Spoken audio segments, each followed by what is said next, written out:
안규백 국방부 장관이 을지 자유예방패 연습 첫날인 어제 국방전략회의를 주관하고 합참의장과 각군 참모총장 등에게 국민의 안전을 최우선에 둬야 한다고 강조했습니다.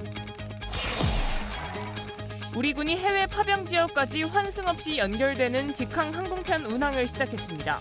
분쟁 지역에서 임무를 수행하거나 복귀하는 장병들의 피로를 줄이고 예산 절감 효과도 거두겠다는 것이 시행 목표입니다. 해병대가 미국과 인도네시아 주간의 연례 대규모 합동 군사훈련인 슈퍼 가루다 실드 훈련에 처음으로 참가합니다. 올해 훈련은 오는 23일부터 다음 달 7일까지 인도네시아 현지에서 치러집니다.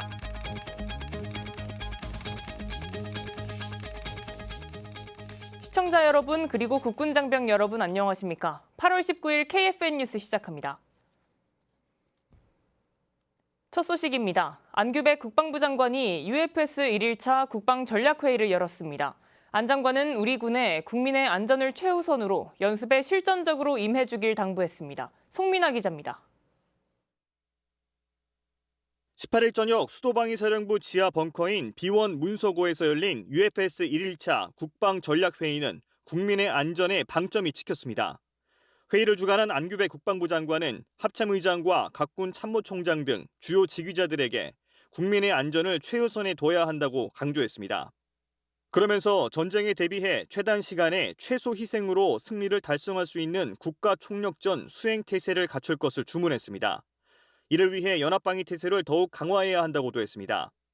안 장관은 전면전으로 확대되지 않게 위기를 완화시켜 위기 이전의 상황으로 되돌아갈 수 있도록 굳건한 연합방위 태세를 갖춰야 한다면서 국제사회와도 함께 노력해야 한다고 말했습니다.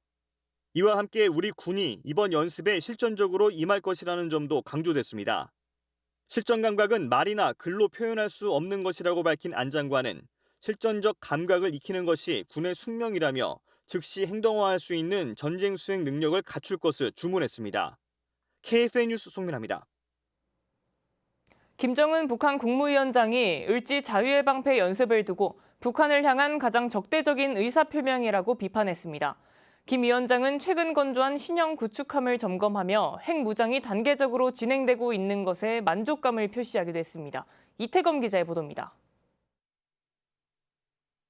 을지 자유예방패 연습이 시작된 어제 김정은 위원장이 평안남도 남포조선소를 방문해 신형 구축함인 최연호의 무장체계 통합운영 시험 과정을 점검했다고 조선중앙통신이 보도했습니다.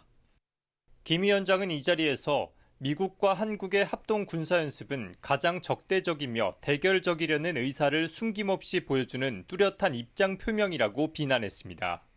이어 가장 명백한 전쟁 도발 의지의 표현이며 지역의 평화와 안전 환경을 파괴하는 근원이라며 핵 무장화의 급진적인 확대를 요하고 있다고 지적했습니다. 그러면서 이런 정세 속에서 해군이 국방력 강화의 한 축을 담당해야 한다고 주문했습니다. 김 위원장은 우리 해군은 가까운 앞날에 국가 핵무력 구성과 핵 사용 영역에서 일익을 담당하는 믿음직한 역량이 될 거라고 말했습니다. 또 국가 방위력의 장성을 위한 중대 조치들은 계속 취해질 것이고 우리의 확고한 의지와 능력은 실천 행동으로서 표현될 거라고 강조했습니다. 통신은 김 위원장이 최현호에 대한 보고를 받으며 해군의 첨단화와 핵무장화의 중요 과업들이 단계적으로 진행되고 있는 데 대해 만족했다고 보도했습니다. 최현호는 지난 4월 공개한 북한의 첫 번째 5,000톤급 신형 구축함으로 북한은 내년 10월까지 같은 급의 구축함을 추가 건조하겠다는 계획을 공개한 바 있습니다. KFN 뉴스 이태검입니다. 국방부가 오늘 감사관실 주관으로 조사본부 지원 아래 12.3 비상계엄 당시 출동했거나 관여한 부대들에 대해 비상계엄 시 임무와 역할 등 사실관계를 확인하고 있다고 밝혔습니다. 국방부 관계자는 비상계엄으로 상처받은 우리 군의 자부심을 되찾고 새로운 군대로 나아가기 위해서는 비상계엄 과정 전반을 두루 확인해 잘못된 부분은 바로잡고 개선이 필요한 부분은 보완하는 노력이 필요하다고 말했습니다. 그러면서 이를 통해 군의 기강을 바로 세우고 군을 안정화해 나갈 것이라고 덧붙였습니다. 앞서 안규백 국방부 장관은 취임사에서 우리 군이 비상계엄의 도구로 소모된 과거와 단절하고 국민의 군대로 거듭날 것이라고 강조한 바 있습니다. 우크라이나 종전 논의를 위해 진행된 다자 회담이 오늘 오전 종료됐습니다. 도널드 트럼프 미국 대통령은 회의가 끝나자마자 러시아와 우크라이나 정상이 먼저 협상을 한 후 자신이 참여하는 3자 회담을 열겠다고 소셜 네트워크에 입장을 밝혔습니다. 관련 내용 김효진 기자가 전합니다. 기대를 모았던 미국과 러시아의 정상회담. 트럼프 미국 대통령은 합의와 성과 없는 노딜이라고 평가하며 전쟁 종식 여부의 공을 젤렌스키 우크라이나 대통령에게 넘겼습니다. 사흘 뒤 젤렌스키 대통령과 트럼프 대통령은 양자 회담에 이어 9명의 유럽 정상과 정상급 지도자들과 함께하는 이례적인 다자 회담까지 진행했습니다. The war is going to end, and this gentleman wants it to end, and Vladimir Putin wants it to end. I think if we can get to peace, it's going to work. I have no doubt about it. We need to stop this war to stop Russia, and we need support American and European partners. We will do our best for this. Thank you for your 회담에선 우크라이나 안전 보장 방안, 러시아와의 평화 합의를 이루기 위한 영토 교환 등이 중점적으로 논의된 걸로 전해졌습니다. 실제로 트럼프 대통령은 회담이 끝나자마자 SNS를 통해 푸틴 대통령과 젤렌스키 대통령 간 회담 조율에 착수했다고 알리며 회담 장소는 추후 확정될 것이라 덧붙였습니다. 러시아도 같은 입장을 발표했습니다.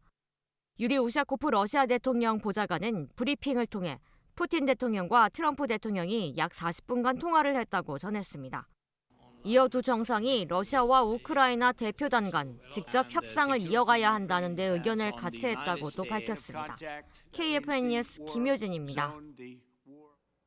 전시 상황에서 군 가족을 안전하게 철수시키는 것은 장병의 임무 수행만큼 중요한 과제입니다.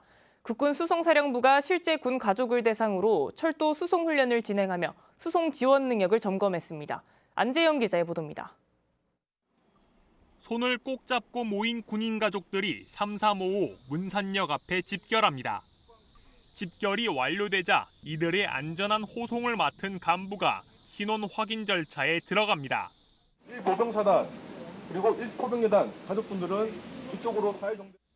이어 경계태세를 갖춘 장병들이 확보한 통제된 이동 경로를 거쳐 역 내부에 들어서고 미리 준비된 기차에 순서대로 탑승한 끝에 안전한 후방으로 열차가 출발합니다.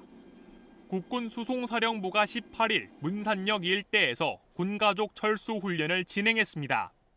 전시가 되면 군인 가족들은 이 열차를 통해서 후방으로 안전하게 수송될 수 있으며 이번 훈련에선 실제 목적지까지 운행됩니다. 전시가 되면 전방 군 가족들은 미리 선택한 방법으로 후방으로 갈 수 있는데 그중 철도를 선택한 경우 수송사령부가 운행하는 열차에 탑승할 수 있습니다. 이렇게 운행되는 열차는 처음부터 끝까지 안내장병이 배치돼 이동 질서와 안전을 제공합니다. 참가자들은 생소한 상황에 긴장될 법했지만 절차가 진행될수록 안정감을 되찾았습니다. 잘 몰라서 우왕좌왕 할 텐데 이렇게 순서를 다 알려주셔서 조금 이제 긴장되고 좀 무서운 것 속에서 그 순서대로 잘 하면 되겠다 싶은 생각이 들어서 많은 안정감을 느꼈습니다. 이번 훈련에는 한국철도공사도 함께 참여해 열차를 운행하며 민간과 군의 협력 체계를 실질적으로 점검했습니다. 군과 철도공사가 협업하여 철도를 활용한 군인가족 철수 지원에 대한 절차를 검증함으로써 전시 국군수송사령부의 철도수송 임무 수행 능력을 강화하겠습니다. 부대는 이번 군가족 철수 훈련뿐만 아니라 후방에서 전방으로 물자와 장비를 이동하는 훈련도 병행하며 수송 지원 체계를 종합적으로 검증했습니다. KFN 뉴스 안지현입니다.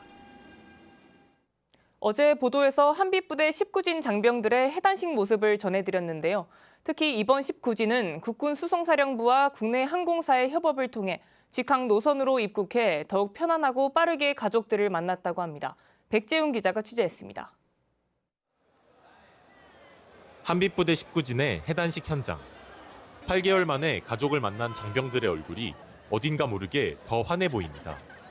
여러 이유가 있겠지만 에티오피아를 경유해 남수단에 도착한 8개월 전과 달리 남수단에서 직항으로 한국에 입국해 장거리 운항으로 인한 피로가 더욱 줄었습니다. 장병들이 파병지에서 직항으로 귀국한 데에는 국군 수송사령부의 노력이 있었습니다. 지난 7월 국내 항공사 에어프레미아와 항공수송 계약을 체결하며 인천에서 남수단 주발을 잇는 직항노선 운항이 이루어졌습니다. 지금까지는 관행적으로 에티오피아에 있는 아디스아바바 공항을 이용해서 환승을 이용을 해왔습니다. 그런데 이번에 항공기 성능이라든지 항공사와의 검토를 통해서 직항으로 운항을 추진하게 되었습니다. 이번 계약을 통해 비행 시간은 왕복으로 약 19시간이 단축됐으며 관련 예산도 절감돼 시간과 예산에 두 마리 토끼를 모두 잡았습니다. 파병 장병들의 시간 감소에 따른 피로도 감소를 제일 먼저 들 수 있겠습니다. 두 번째로는 예산을 절감을 했습니다. 대략 10억 정도의 예산을 절감을 할 수 있었고, 특히 국내 항공사인 에어프레미아와 계약을 체결해 해외 항공사에 지불하는 국고 유출이 해소된 것도 주목할 부분입니다. 지난 6일 처음으로 한빛부대의 직항노선을 운항한 에어프레미아 관계자는 더욱 안전한 귀국길을 위해 노력했다며 국가를 위해 헌신한 장병들에게 감사를 전했습니다. 이번처럼 공항 기반 시설이 열악하거나 분쟁 지역에 위치할 때는 더 많은 준비 과정이 필요합니다. 항공사뿐 아니라 군 그리고 외교부 등 이번 경우에는 모든 분야에서 잘 참여해서 안전하게 운항을 할 수 있었다. 이 점이 가장 큰 의미가 있다고 생각합니다. 해외 파병 항공 수송의 새 역사를 기록한 국군 수송사령부. 우리 군의 더 완벽한 임무 수행을 위한 보이지 않는 노력이 이어지고 있습니다. KFN 뉴스 백재윤입니다. 미군이 주관하는 해상연합훈련 퍼시픽 뱅가드 훈련이 오는 24일 괌에서 실시됩니다. 우리 해군 왕건함도 훈련에 참가하기 위해 닻을 올렸습니다. 박인배 기자입니다. 해군 기동함대 사령부 완건함이 18일 오후 진해 군항에서 괌 해상으로 출항했습니다. 다국적 해상연합훈련 퍼시픽 뱅가드 훈련에 참가하기 위한 겁니다. 미 해군 7함대 사령부가 주관하는 퍼시픽 뱅가드 훈련은 우리 해군과 미국, 호주 해군, 일본 해상자위대의 공동 대응 능력을 키울 목적으로 지난 2019년 이후 매년 실시되고 있습니다. 올해 훈련은 오는 24일부터 다음 달 3일까지 괌 근해에서 진행됩니다. 우리나라와 미국, 일본, 호주, 뉴질랜드의 수상함, 잠수함, 항공기, 그리고 연합참모진이 참가해 해상 공방전, 대잠전, 방공전 등 다양한 훈련을 할 예정입니다. 해군은 퍼시픽 뱅가드의 첫 훈련부터 매년 참가하고 있다며 올해는 왕건함과 해상 작전 헬기, 장병 160여 명이 함께한다고 밝혔습니다. 또 이번 훈련이 다국적 해군 간 연합 작전 수행 능력과 상호 운용성을 강화하는 기회가 될 거라 기대하고 있습니다. 해군 왕건함 장병들은 실전과 같은 자세로 훈련에 임하겠다는 각오를 전했습니다. KFN 뉴스 박인배입니다. 우리 해병대가 미국과 인도네시아 주간의 대규모 합동 군사훈련 슈퍼 가루다 실드에 처음 참가합니다. 해병대에 따르면 올해 슈퍼 가루다 실드 훈련은 오는 23일부터 다음 달 7일까지 인도네시아 자카르타 등지에서 열립니다. 이번 훈련엔 14개국 5천여 명이 참가하는데 우리나라와 미국, 인도네시아, 네덜란드 등에서는 해병대가, 해병대 조직이 없는 싱가포르와 호주, 캐나다 등에서는 육군이 참가합니다. 우리 해병대에서는 특수수색팀 등이 소부대 전투기술 훈련과 특수전 훈련, 상륙 훈련 등에 참가할 예정입니다. 슈퍼 가루다 실드 훈련은 인도네시아와 미국의 정글전 능력 향상 등을 목적으로 지난 2007년 시작됐습니다. 국방부 유해발굴 감식단이 후반기 유해발굴을 앞두고 출정식을 가졌습니다. 이번 출정식은 이근원 국방부 유해발굴 감식단장 주관으로 단 본청 앞에서 진행됐습니다. 출정식에는 국유단 전 직원과 장병이 참석했으며 기관장 훈 씨와 후반기 첫 출정 차량을 환송하는 순으로 이어졌습니다. 국방부 유해발굴 감식단은 지난 3월부터 전반기 유해발굴 사업을 진행했으며 국가수를 비롯한 대외기관과의 협업도 진행하며 유해발굴 및 신원 확인을 위해 힘쓰고 있습니다. 올해 후반기 유해발굴 사업은 다음 달 1일을 시작으로 전국 15개 시군, 17개 지역에서 11월 말까지 이어집니다. 중국이 제2차 세계대전 승전 80주년 기념 열병식 예행연습에서 초대형 무인 잠수정을 처음 공개했습니다. 러시아의 수중 핵무기 포세이돈을 연상케 한다는 평가가 나왔습니다. 윤현수 기자입니다. 베이징天安門일대에서 열린 열병식 2차 종합 예행연습. 16일 밤부터 17일 새벽까지 4만 명이 동원된 대규모 행사에서 중국이 개발한 초대형 무인 잠수정이 모습을 드러냈습니다. 위장막 없이 등장한 무기에는 AJX-002라는 글자가 새겨져 있었고 길이가 18에서 20m, 지름은 최대 1.5m에 달하는 것으로 알려졌습니다. 전문가들은 펌프제트 추진기를 장착한 형태가 러시아의 포세이돈 핵무장, 핵추진 어뢰와 상당히 유사하다고 지적했습니다. 해군 전문 매체 네이버 뉴스는 이번 연습에서 최소 6대의 초대형 무인 잠수정이 확인됐으며 이 가운데 4대가 AJX-002, 나머지 2대는 더 큰 모델이라고 분석했습니다. 매체는 핵추진 가능성은 낮지만 중국이 수중드론 전력 강화에 박차를 가하고 있다는 점은 분명하다고 짚었습니다. 한편 내달 3일 열리는 열병식 본행사에서는 무인 잠수정 외에도 제-20과 제-35 전투기, 둥펑 탄도미사일 등 첨단 무기들이 대거 등장할 것으로 예상됩니다. KFN 뉴스 윤여수입니다. 이어서 오늘의 국방단신 전해드립니다. 공군 1 미사일 방어 여단은 UFS 연습의 하나로 지난 13일부터 이틀간 기동방어 훈련을 전개했다고 18일 밝혔습니다. 이번 훈련은 국가 중요 시설을 적 공중 위협으로부터 방어해 국민의 생명과 재산을 보호하고 국가 존립을 지키는 사명을 수행하고자 추진됐습니다. 육군 동원전력사령부는 18일 김관수 사령관이 최근 미국을 방문해 미 육군 예비전력사령부와 대규모 동원훈련인 전투지원훈련을 참관했다고 밝혔습니다.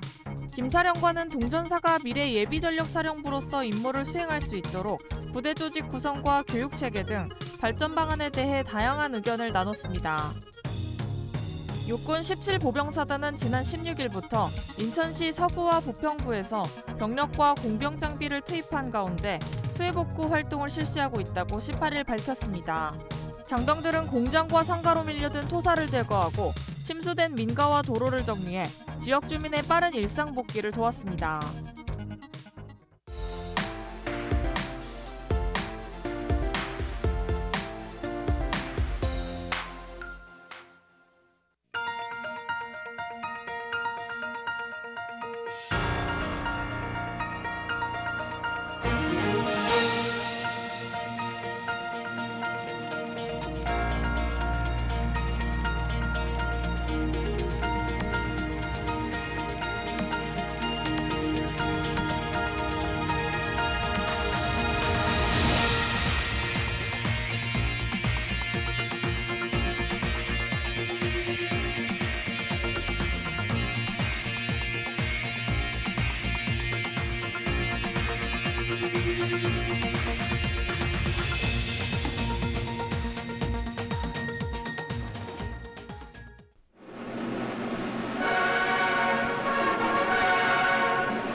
현대전에서 공군이 수행하는 임무, 즉 제공권의 장악이 전체 전세에 미치는 영향이 얼마나 절대적인가 하는 사실은 구태여 많은 설명이 필요치 않을 것입니다.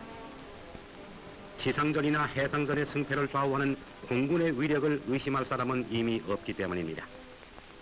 6.25 당시 한 대의 전투기도 없이 적을 맞아 싸웠던 스라린 체험을 지금까지 생생히 기억하고 있는 우리로서는 오늘날 우리 공군의 비약적인 발전이 잠옷 감개무량하지 않을 수 없습니다.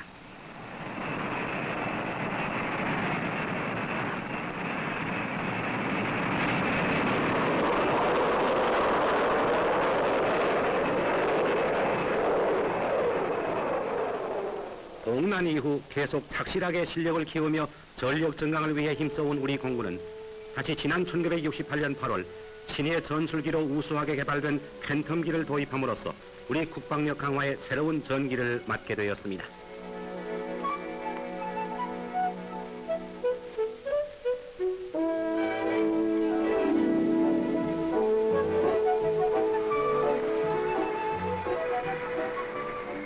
하늘의 도깨비라고도 불리우는 이 팬텀기는 그 가격이 1대당 200만 달러, 즉 우리 돈으로 환산해서 6억 원이 넘는 엄청나게 비싼 비행기이며 최대 중량이 F-5A의 5배가 넘는 약 30톤, 한꺼번에 130드럼의 연료를 실을 수 있으며 추진력이 16,500파운드의 쌍발 제트 엔진을 갖추었고 최고 속도는 마하 2.5, 시속은 3,000km로 이륙 후 수직 상승률이 1분에 3만 피트에 달하는 것입니다. 이 밖에 고성능 컴퓨터가 장착되어 구름 속은 물론 야간에도 정확한 폭탄 투하가 가능하며 공중 급유가 가능하므로 항석거리는 거의 무제한인 것입니다.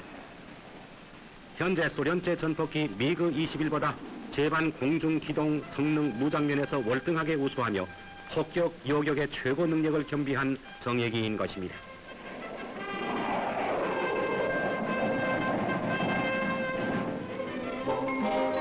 이렇게 우수한 과학 무기를 보유하게 됨에 따라 우리에게는 또 하나의 과제가 있으니 이 엄청나게 비싸고 고도로 정밀한 항공기를 우리의 손으로 운영해 나가기 위하여 뛰어난 기술을 갖춘 정비진을 확보해야 하는 일입니다. 우리 공군은 현재 동양 최대 규모의 현대화된 항공창을 운영하면서 각종 장비와 창정비 및 보급의 효율화에 만전을 기하고 있습니다. 이에 따라 우리 정비진들은 날로 새로워지는 선진과학 기술을 도입하여 연구를 거듭한 결과 공군기의 완벽한 정비는 물론 나아가서는 우리 민간 항공기와 미 8군의 항공기 정비까지 맡아보고 있는 실정인 것입니다.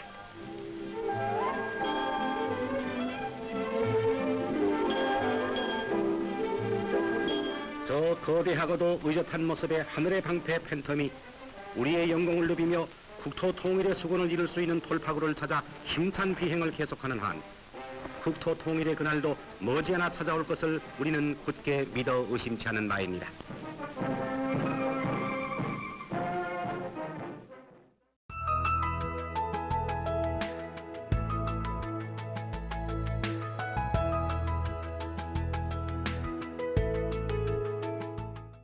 기상정보입니다.